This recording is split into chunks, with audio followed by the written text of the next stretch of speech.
আজকে আকাশের অবস্থা তেমনটা ভালো নয়, পুরো আকাশ একদম কালো মেঘে ছেয়ে গিয়েছে, মনে হয় একটু পরে বৃষ্টি আসতে পারে। তো আকাশের উপর দিয়ে একটা পাখি উড়ে চলে গেল একটু আগে।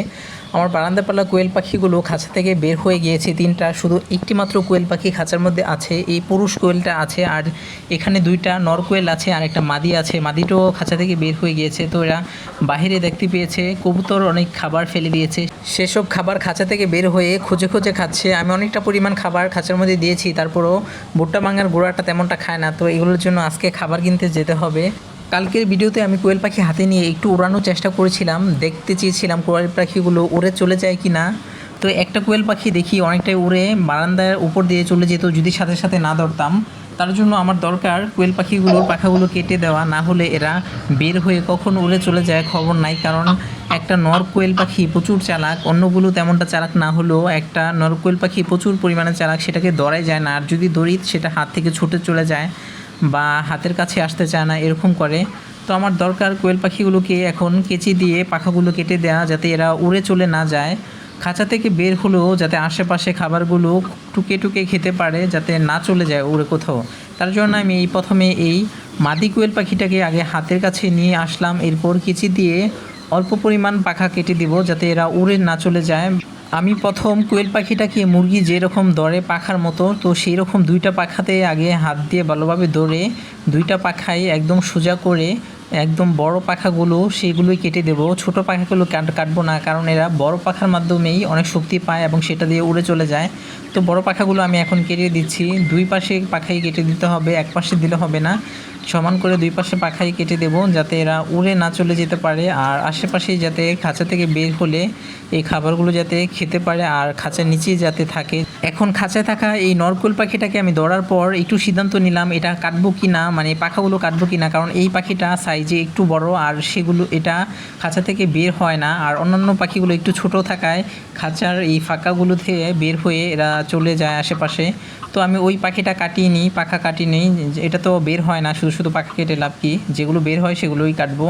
এই যে আরেকটা নর কোয়েল পাখি, এই যে এই পাখিটা মোটামুটি চালাক, এটা আরেকটা পাখি আছে সেটা হলো মারাত্মক চালাক। তো এই পাখিটাকেও আমি পাখাগুলো বড় পাখিগুলো কেটে দিচ্ছি, যাতে এরা উড়ে চলে না যায় আর খাঁচাতে আশেপাশে যাতে থাকে যদি খাঁচা থেকে বের হয়ে যায়।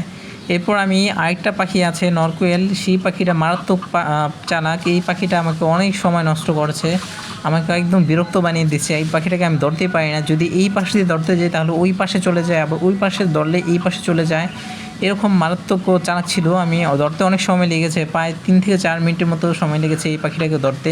আজকে আমার প্রচুর পরিমাণে কাজ জমে আছে, এগুলো সবগুলো টেরে পরিষ্কার করতে হবে, তারপরে এগুলো থালা বাসন এগুলো পরিষ্কার করতে হবে, এবং খাবারের পাত্র পানির পাত্র এগুলো পরিষ্কার করতে হবে। আমার কবুতরের একটা বাচ্চা ফুটেছিল, সেই বাচ্চাটা অনেকটা বড় হয়ে গিয়েছে এবং কিছু পরিমাণ মলমূত্র জমে থাকার জন্য সেই পাত্রের মধ্যে মাছি পোকা লার্ভা ছেড়েছে এবং লার্ভাগুলো অনেকটা বড় হয়ে গিয়েছে। সেগুলো মুরগিকে খেতে দিতে হবে এবং সেই পাত্রটা ভালোভাবে পানি দিয়ে পরিষ্কার করে বারান্দায় রেখে শুকাতে হবে। আর অন্য আরেক জোড়া কবুতর ডিম পেড়েছে কালকের আগের দিন, তো আজকেও ডিম পারবে, তার জন্য সেই পাত্রটা আজকে কবুতরের সামনে এনে রাখতে হবে, না হলে পাত্রে না পেলে এটা ডিম দিতে চাইবে না, বা খাঁচার মধ্যে ডিম দিলে সেই ডিমটা ফেটে যেতে পারে। তার জন্য কোয়েল পাখির এই পাখাগুলো কাটার পর আমি সেসব কাজ করব এবং এই নিচের ফ্লোরটা ভালোভাবে পরিষ্কার করব, কারণ এখানেও প্রচুর পরিমাণে ময়লা জমে আছে। এই চালাক কোয়েল পাখিটার পাখা কাটার পর এটা কিভাবে রুমের মধ্যে চলে গিয়েছে, এরপর রুম থেকে আবার ওয়াশরুমে চলে যেতে চেয়েছে, কি পরিমাণ চালাক কোয়েল পাখি হতে পারে তা এই ভিডিওটা না দেখলে বুঝতে পারবেন না। আর সব পাখি এরকম এত চালাক চঞ্চল হয় না, দু একটা হয়। আর এটা নর পাখি, এটা বেশি চালাক, দেখুন কীভাবে উড়ে চলে যেতে চাচ্ছে। তো খাঁচার এই ছোট ছোট ফাঁকার জন্য আমার চিন্তা হচ্ছে কবে জানি এই ছোট পাখিটা উড়াল দিয়ে চলে যায়।